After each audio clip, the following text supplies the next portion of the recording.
Welcome to this Delph Stack tutorial video.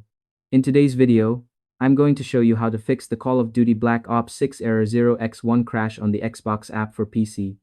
Whether you're frustrated because the game keeps crashing, or you simply want to jump back into action without interruptions, this simple step-by-step guide will help you solve the problem quickly and safely.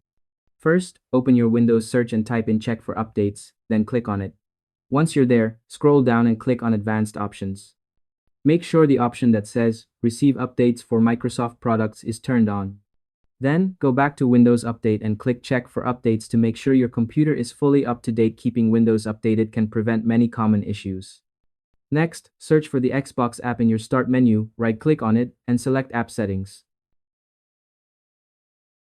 Scroll down and click Terminate, then click Reset and press Reset again to fully refresh the app.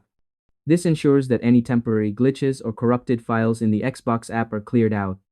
To keep your system running smoothly, open Device Manager by searching for it, then expand Display Adapters. Right-click your graphics card, click Update Driver, and choose Search automatically for drivers. Make sure your graphics drivers are fully up to date, and you can use your GPU software to check for updates as well. Once you've completed all these steps, restart your computer. After that, your Error 0x1 crash should be fixed, and you'll be able to launch Call of Duty Black Ops 6 without any interruptions. And that's all there is to it. By following these simple steps, you'll get back to gaming smoothly and safely. Thanks for watching this Delph Stack tutorial video.